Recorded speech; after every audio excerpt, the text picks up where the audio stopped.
আসসালামু আলাইকুম রহমতুল্লাহি আবরকাতু। আলহামদুলিল্লাহ, সকল অবস্থাতে আল্লাহ তাআলার শুকরিয়া আদায় করা জরুরি। আমাদের বাড়ির পাশে যে ঘাসের জমিটি আছে সেখান থেকে কিছু কাটিং আমরা নিয়ে আমাদের বিলের পাড়ে যে ঘাসের জমি আছে সেখানে লাগাবো। প্রচণ্ড রোদের ভিতরে এসেছি আমরা এই জমিতে ঘাসের কাটিং নেওয়ার জন্য। বেশ কয়েকদিন হলো এই ঘাসের ভুঁইয়ে আসা হয় না বিভিন্ন ব্যস্ততার কারণে। ঘাসের ভুঁইয়ে এসে দেখি যে আমাদের ঘাসের ভুঁইয়ের অবস্থা খুব বেশি ভালো না। আশেপাশের জমিগুলো থেকে ধান কাটার পরে চড়াগুলো একদম ফাঁকা।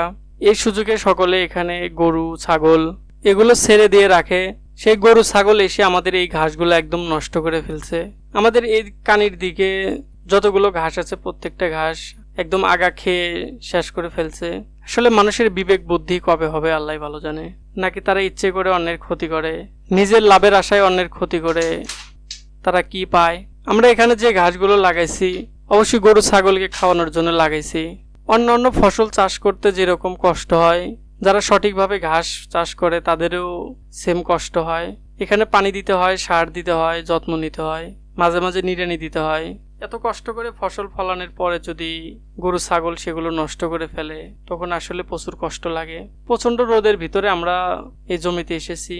এখান থেকে কাটিং নিয়ে বাড়িতে তারপরে ছোট ছোট আকারে সাইজ করতে হবে, সেগুলো আবার গাড়ার জন্য প্রস্তুত করতে হবে।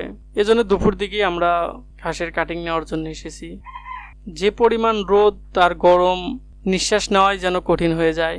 এই ঘাসের কাটিংগুলো আমরা নিয়ে বিলের পাড়ে যখন লাগাবো, একটু বড় হওয়ার পরে আবার চোর চুরি করা শুরু করবে। সবকিছু জানা শোনার পরেও আমাদের এই কাজগুলো করতেই হবে।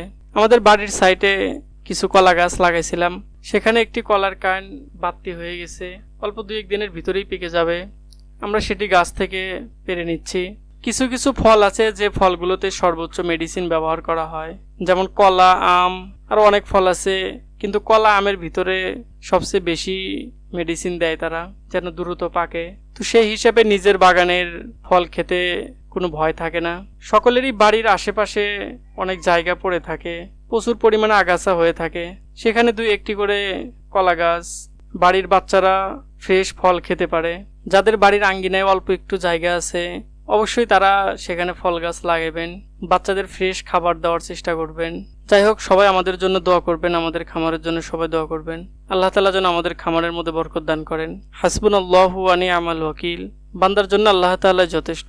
আসসালামু আলাইকুম ওয়া রাহমাতুল্লাহি ওয়া বারাকাতুহু।